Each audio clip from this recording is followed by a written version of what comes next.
አብርሃም ወነቢ ሙሴ አምላከ አብርሃም ወነቢ ሙሴ አጋዕዝተ ዓለም ቅድስት ሥላሴ ተመስገኑ ተመስገኑ ተመስገኑ ትብላላ ነፍሰይ በውዳሴ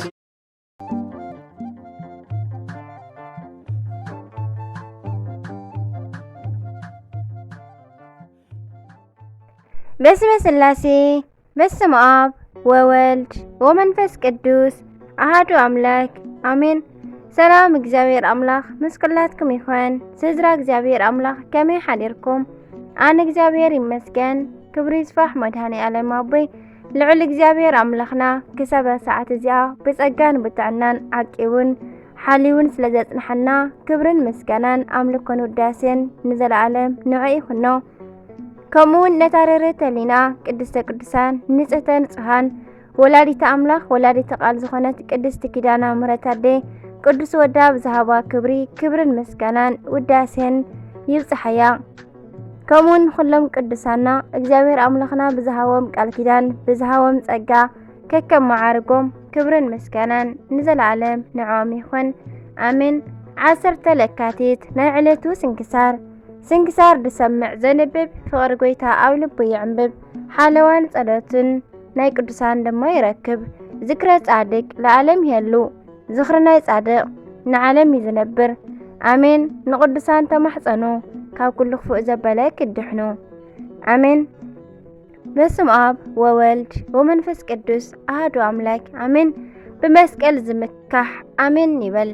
መስቀል ሓይልና እዩ። መስቀል መድኃኒት ነፍስና እዩ። መስቀል ጽንዓትና እዩ።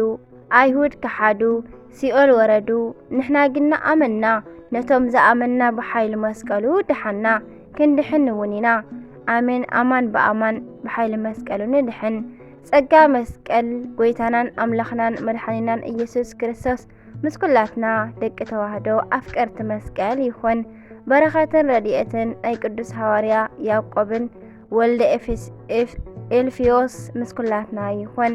ዝተባረኸን ዝተቐደሰን ሰንበተ ክርስቲያን ቅድስቲ ይግበረልና አሜን። በስመ አብ ወወልድ ወመንፈስ ቅዱስ አሐዱ አምላክ አሜን።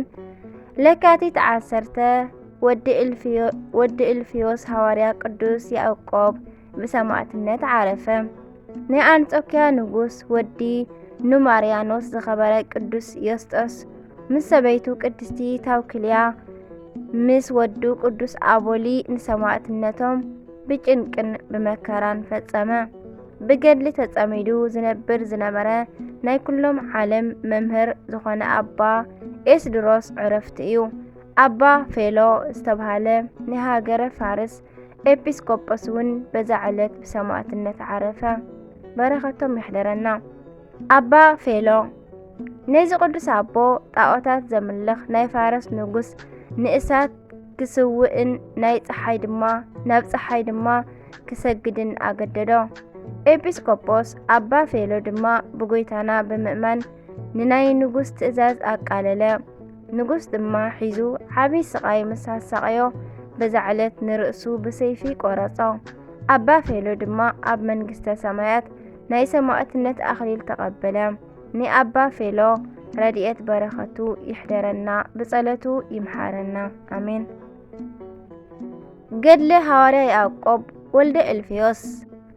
ያዕቆብ ማለት ትርጉሙ ከም ቀዳማይ ያዕቆብ ወልዘ ዘብዲዎስ ኮይኑ ነገዱ ካብ ጋድ ሃገረ ስብከቱ ኢየሩሳሌም ዕረፍቱ ድማ ለካቲት 10 ቁጽሩ ካብ 12 ሐዋርያት እዩ።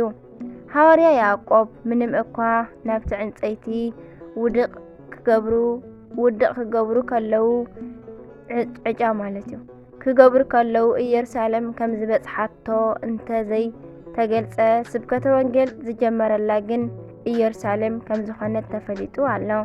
ስለዚ ሐዋርያ ያዕቆብ ስብከተ ወንጌሉ ኣብ ማእከል ኢየሩሳሌም ክጅምር ከሎ ኣብ ምኩራብ አይሁድ ቤተ ጸሎት ኣትዩ ሰገጥ ከይበለ ናይ እግዚአብሔር ወልድ አምላኽነትን ብመልክዕና ሰብ ንፍጠር ካብ ዝበሉ ሓደ ከም ዝኾነ ንሱ ናብ ማህፀን ቅድስት ድንግል ማርያም 9 ወርሕን 5 መዓልትን ከም ዝተጸወረ ድንግል ማርያም ዝወለደቶ ንሱ እግዚአብሔር ከም ዝኾነን ነቶም ዘይድፈሩ አይሁድ ከይፈርሐ ቃል ቅዱስ ወንጌል ንባቡን ትርጉምን ገሊጹ መሃሮም።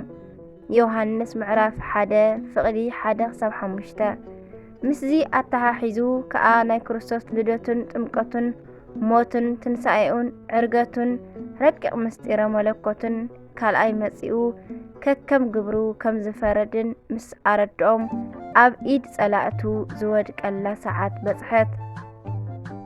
ምስክርነት ዕረፍቱ ድማ እቲ ናብ አይሁድ ሓዲሩ ንጎይታ ጸላእቲ ዘለዓዓለ ሰይጣን ነቶም ምኽንያት መኽሰሲ ጫፍ ነገር እንተረኸቡሉ ኢሎም ጽን ኢሎም ክሰምዑ ዝጸንሑ ህዝቢ ቀሳቂሱ ከም ዝጥዕሞም ገይሮም ነቲ ሽዑ ዝነበረ ንጉስ ቀላውዲዎስ ዝበሃል ሓደ ዘይንፈልጦ ሰብ ኣብ ኣውራጃናን ወረዳናን እናተዘዋወረ ኣነ ባርያ ኢየሱስ ክርስቶስ እየ፣ ንምድራዊ ንጉስኩም ኣይትገዝኡ፣ ኢየሱስ ክርስቶስ እዩ ንጉስኩም እንዳበለን ሃገርና ከጥፍእን ንህዝብና ከጋግን ኮነ ኢሉ ዝመፀ እዩ ኢሎም ናብቲ ንጉስ ኣመልከትሉ። ካልኣይ ድማ እቲ ንጉሶም ቀላውዲዎስ ድማ ገጽ ንገጽ ኣረኣዩኒ ቃል ክልቲኦም ሰብ ነገር ሰሚዑ ዝውስን ወይ ክሓቶስ ይትረፍ ካብ ኣፉ ክረኽቦ ከይበለ ወይ ዝደፋር በሉ ገጹ ከይረኣኹ ብዳርባ እምኒ ቅተልዎ ኢሉ ፍርዱ ሃበ። ነቢ ዳዊት ብዛዕባ እዚ ከምዚ ዓይነት እዚ ብእምኒ ዝሞቱ ቅዱሳን ሃዋርያት ክጠቅስ ከሎ ከመ ኳሄላ ኮንኩዎሙ ለብዙሃን ኢሉ ዝተነበዮ ንኽፍጸም ከሰስቱ ብዘይ ሓንቲ መዓልቲ ቆጸራ ነገሮም ስለ ዝሰለጦም ነቲ ንጉስ እንዳኣመስገኑ ንሃዋርያ ያዕቆብ ከም ዝተኣዘዝዎ ብዳርባ እምኒ ቀተልዎ።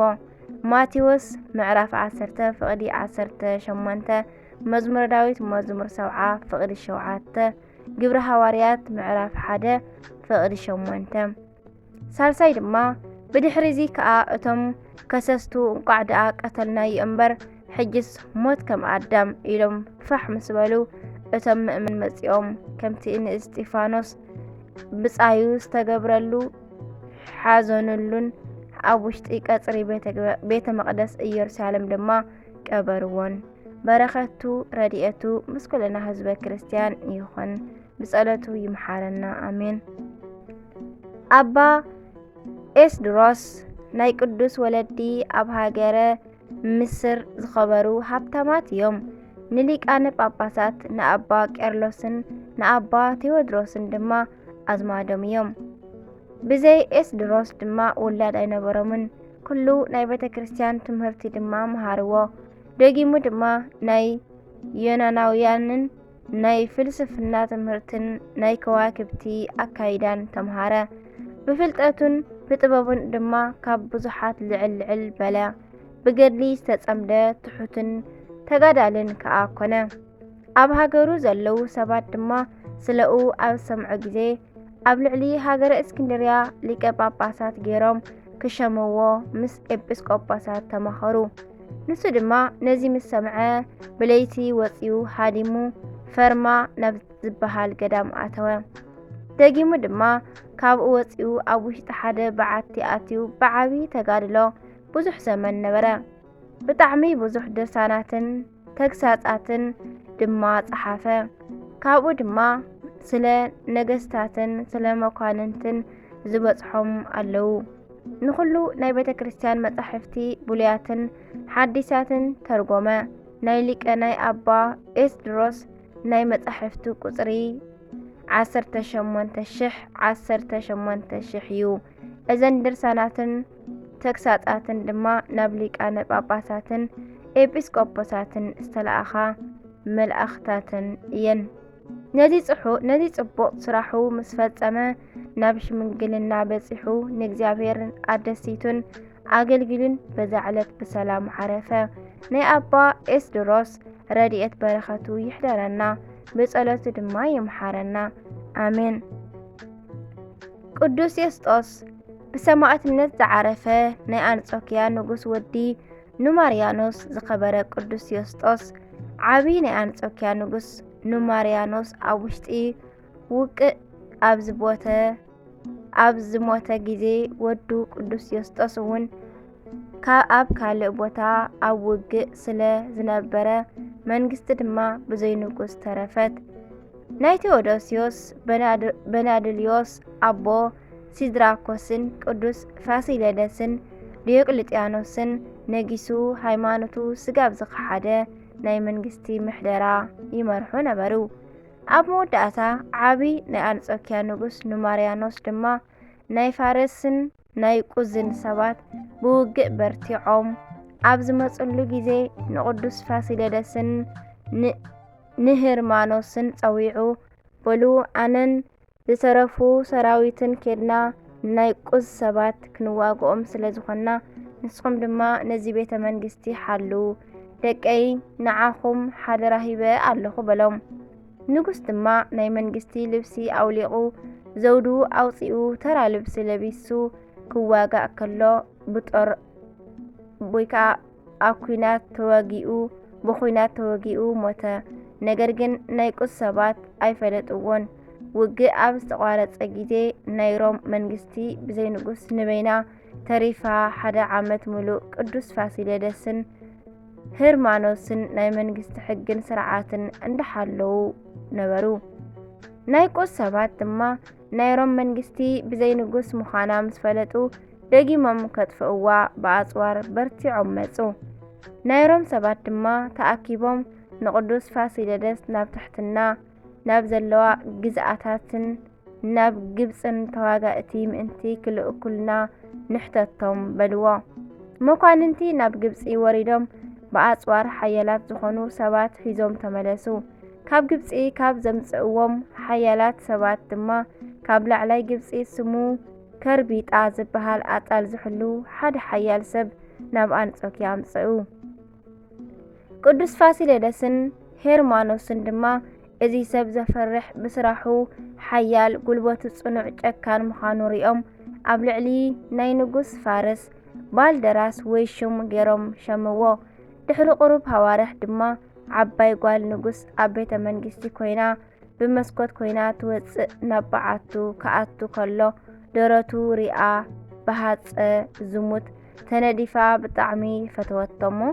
ንዕኡ ሰይጣን ካብ ንእስነቱ ጀሚሩ ይኽተሎ ነበረ። ጓል ንጉስ ወሲዳ ተመርዓወቶ እሞ ስሙ ድማ ዲዮቅልጥያኖስ ኢላ ኣንገሰቶ።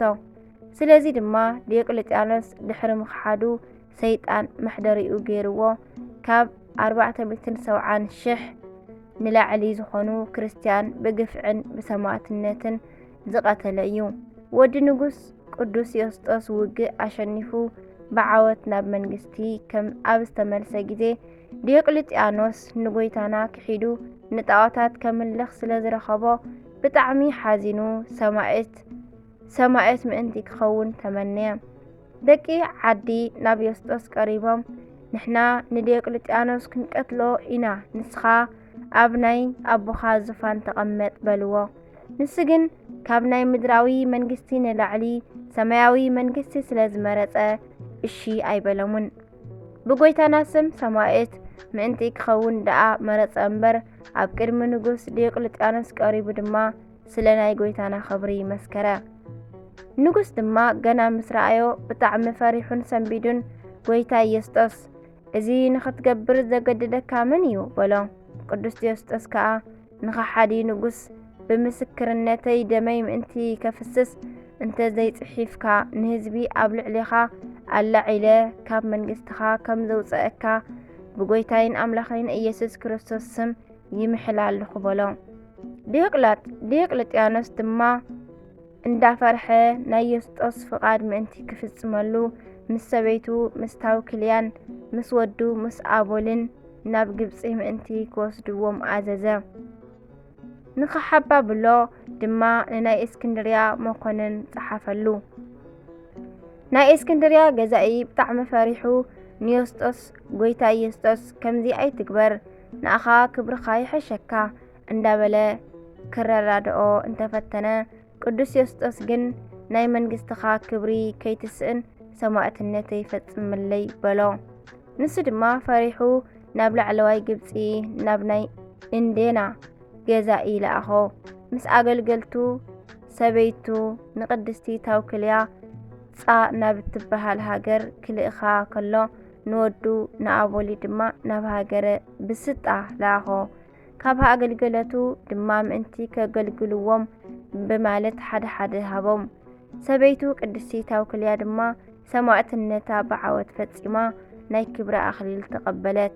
ንቅዱስ ዮስጦስ ድማ ናይ እንዴና ከተማ ጣዖት ኣምለኽቲ ብዙሕ ምሳት ሰቐይዎ ለካቲት ዕለት 10 ብሰይፊ ርእሱ ቆሪጾም ንዝተመንዮ ሰማዕትነት ድማ ብዓወት ፈጸሞ። ካብ ስጋኡ ድማ ብዙሕ ድንቂ ዝኾኑ ተኣምራት ተፈጺሞም ተረኣዩ።